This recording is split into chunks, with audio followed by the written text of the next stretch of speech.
Entiisa ebuutikidde abatuuze b'e Gganda Nansana omujaasi w'eggye lya UPDF bw'asindiridde amasi abantu banaaga bajje mu budde nga kubaddeko n'abakuumaddembe.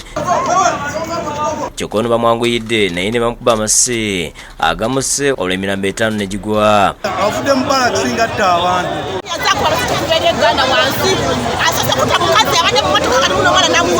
Abafudde kubaddeko n'omuntu wa bulijjo Rita Nabuyungo abadde agenda ne bamukyalo okwetaba mu kulonda. Ettemu lino libaddewo ku ssaawa 3 ez'okumakya. Engeri gye bamukubye agulidde kabebi yeddame gye no gy'olaba gye kalina wali. Batedde ku makya nga batwala mwana mu ddwaliro n'agenda ali ku dduuka n'asasula ebintu by'abaana n'agamba kanzijja omwana wange mu ddwaliro nkomewo. Tukyali waka tugenza owulira essimu nga batugamba mama Ian bamukubye sasira taata Ian. Omukyala akubiddwa amasi alese bebi wa wiiki emu n'abalala 2. Bamukwata mundu abakubiddwa kuliko Wafula John Walter wa LDU, Abraham Masereka n'owa SPC Nimirungi Isaac, owa poliisi nga bakubye amasi Lance Kopolo Omalawiri Denisi. Emirambo gisuddwa mu kabanga lya poliisi egitutte mu ddwaliro e Mulago.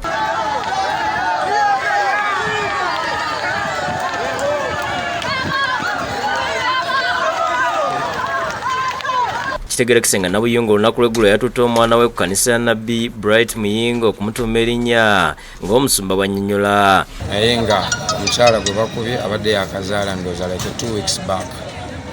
So omwana alese mwana omuwere nnyonnyonnyo n'abaana abalala betumanyi babadde asaba nabo ne bbaawe babadde baana.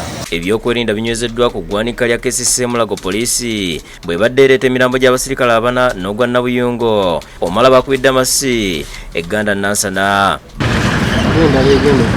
Baba n'abakoseddwa okuli PC Ochan David, Kafero Nicholas ngo nakubiddwa amasi mu kifuba ne mu mikono nga aliko oxygeni. Ziwa Joseph akubiddwa essasi ku ggulu ate Yasin Kakande gamukubye ku mukono. Tubasanze mu ddwaliro Mulago nga bajjanjabibwa.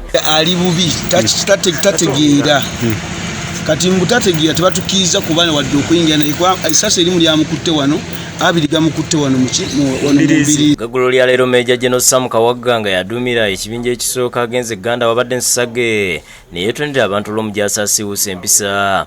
Tusaba mutusonyiwe erwokye ekibaddewo naye embeera tugenda gitereeza naye nga tebadde ya pulaani yaffe nti era training abasirikale nti babeeraawo kutta abantu. Omulimu gw'abasirikale gwakuuma abantu na bintu byabwe. Agumiza ng'eggye bwe ligenda okukola ku nteekateeka y'okuziika nga n'abalumiziddwa ligenda kubajjanjaba.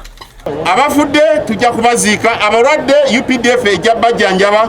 Twetonda olw'ebyo byonna byonna ebibaddewo naye tusaba enkolagana yaffe nammwe egende mu maaso. Naye nga UPDF ne poliisi tunoonyereza ffenna wamu okulaba nti kiki ekireeseewo embeera eno naye nga kitalo nnyo kitalo ddala omubudde buno nga twetegekera okulonda ate ng'ono ye akola ebitasaana okulabika mu maaso g'Abannayuganda.